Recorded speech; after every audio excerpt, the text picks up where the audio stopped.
Hi! Hello! నమస్తే. Welcome to my channel. ముందుగా ఈరోజు రెసిపీ ఏంటంటే, ఒక నాన్ వెజ్ రెసిపీ అనమాట. బోటీ అంటారు. చాలామందికి తెలిసే ఉంటది. లైక్ చాలామందికి ఫేవరెట్ కూడా ఉంటది. ఏంటంటే బోటీ, గోంగూర అని. నాకైతే పెద్దగా నచ్చదు.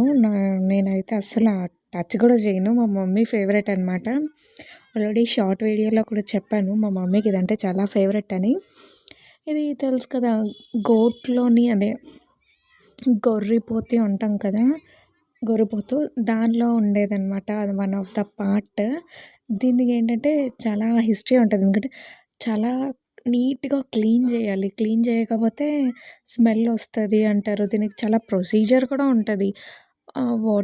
హాట్ వాటర్‌లో వేసి వాష్ చేయడం ఇదంతా దానికి పెద్ద హెడ్‌ఏక్ అనమాట. కానీ ఇంట్రెస్ట్ ఉన్న వాళ్ళైతే చాలా నీట్‌గా చేస్తారు. మా మమ్మీ అయితే చాలా ఓపికగా, చాలా పేషెన్స్‌తో క్లీన్ చేసి అది వండుకుంటారు. ఇప్పుడు దాని ప్రొసీజర్‌లోకొస్తే ఒక పాన్ పెట్టి ఆయిల్ వేసి కొంచెం ఆనియన్ అండ్ చిల్లీస్ వేసి ఫ్రై చేయాలి. ఫ్రై చేసిన తర్వాత బాగా వేడి నీటిలో వేసి తీసేసి అది నీట్‌గా వాష్ చేసిన బోటీ అలా పీసెస్ కింద కట్ చేసుకొని ఇదేంటంటే చాలా టైం పడతదనమాట. కుక్ అవ్వడానికి కూడా కొంచెం టైం పడతది.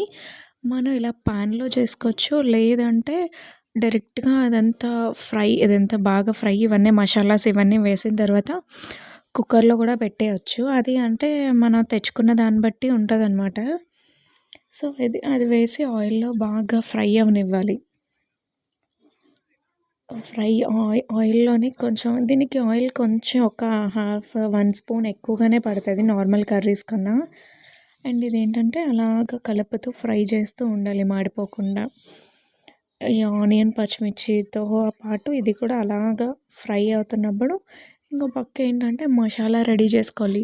ఆనియన్ అండ్ టమాటో పేస్ట్ అనేది మిక్సీ చేసుకొని దీనిలోనే వేసుకుంటామనమాట. అండ్ ఇంకోటేంటంటే ఫ్రెష్ అల్లం వెల్లుల్లి పేస్ట్ కూడా రెడీ చేసుకొని ఇదంతా ఫ్రై అయిన తర్వాత ఇప్పుడేమో onion and tomato paste and ginger garlic paste add చేసుకొని తర్వాత ఉప్పు, కారం, గరం మసాలా ఇవన్నీ కూడా యాడ్ చేసుకొని 1 బై 1 యాడ్ చేసుకున్న తర్వాత ఆ మసాలా ఫ్లేవర్ పచ్చి వాసన అదంతా పోయేలాగా నీట్‌గా ఫ్రై చేసుకోవాలి.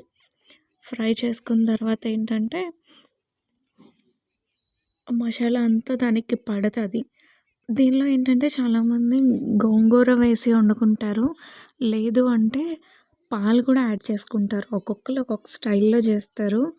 యాక్చువల్లీ గోంగూరతోనే మీకు చూపిద్దాం అనుకున్నాను. బట్ ఏంటంటే ఈరోజు ఇంకా లీఫీ వెజిటబుల్స్ ఇంకా రాలేదనమాట. గోంగూర ఇంకా పెద్దగా అవ్వలేదని చెప్పి బయట ఎక్కువ ఈ మధ్య తీసుకోవట్లేదులేండి లీఫీ వెజిటబుల్స్ అండి. ఇంక వింటర్ సీజన్ అంతా మేము ఓన్‌గా పండించుకొని ఉన్నవే తీసుకొని తింటున్నాము. ఎందుకంటే మనకి ఎలాగో ఫిజిబిలిటీ ఉంది కదా! లేకపోతే అలాగా. సో, అందుకనే ఇంక తీయలేదు. నార్మల్‌గానే కొంచెమే కదా! మా మమ్మీ ఒక్కదాని కోసమే అని చెప్పి అలానే కుక్ చేసేసుకుంది. ఇంకా గోంగూర అది వేయలేదు.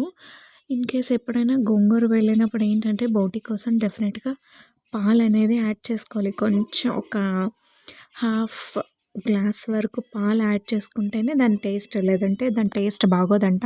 నాకైతే తెలీదు. మమ్మీ చెప్పింది ఇలాగని. సో, మసాలాలు ఇవన్నీ బాగా ఫ్రై అయిపోయిన తర్వాత ఏంటంటే వాటర్ వేసేసి అలా కుక్ చేయాలి. వాటర్ వేసి బాగా దగ్గరికి కుక్ అయిపోయిన తర్వాత ఇలా అయిపోతుంది.